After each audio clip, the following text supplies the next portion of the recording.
Peggy 16.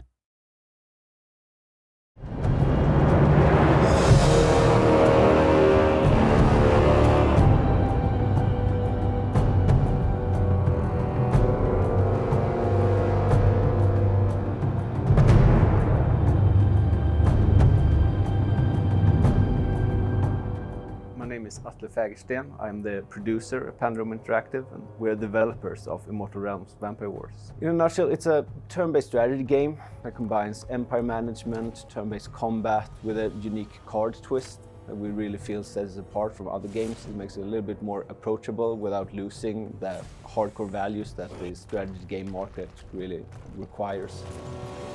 Immortal Realms story, it's very much about what we want to do was to take a lot of the classical vampire mythos and put them together into sort of a nice package. So we have 3 different clans in the game, the Dracul, the Moroia and the Nosfernus.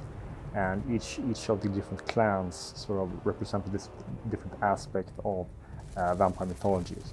Main and first protagonist is Vlad Dracul, which is the ruler of the Dracul faction. He's he represents one of the few pure blood vampires that is still in the world. He's very honorable. He takes great pride in his name, his bloodline. He has ruled Warmont for a number of years, quite a long time, and his main objective is keeping his realm safe and sound. And his wife Cecilia is also one of the main protagonists of the game. She's much more of a warrior than he is actually. She's much more of a hunter. So she doesn't really have the sort of noble, honorable nature to her. She has part of it, but not to the same extent.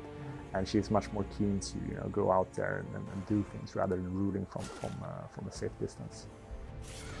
The Dracul are very much based on the Dracula sort of mythology about the Count Dracula ruling Transylvania and sort of living in synergy with humans.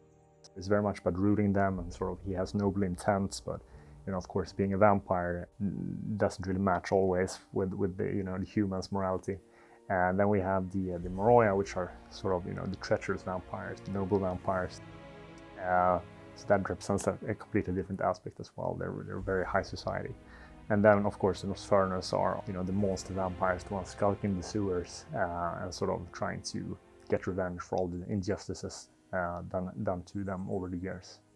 We've looked a lot at traditional vampire myths and lore to kind of structure our take on the 3 different, called the core vampires. We have the bloodthirsty warriors, we have the monster type vampires, and we have the more highborn and noble vampires.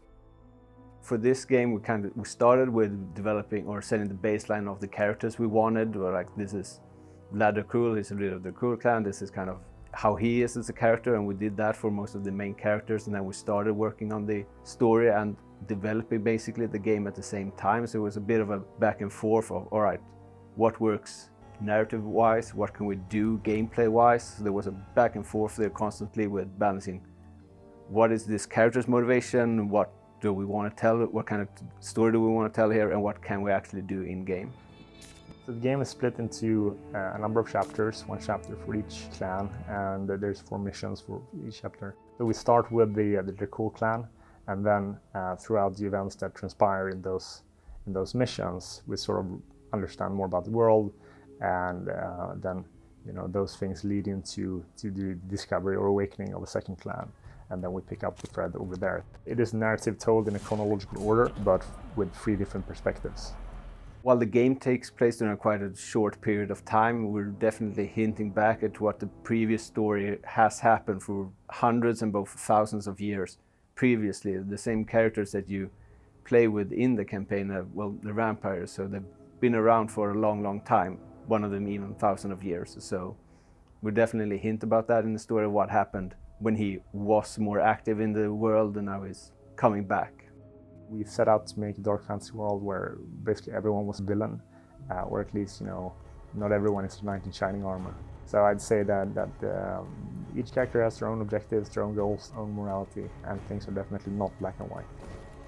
As I've repeatedly been told, like Scandinavia and Sweden is cold 6 months out of 12, so we have a lot of experience with darkness.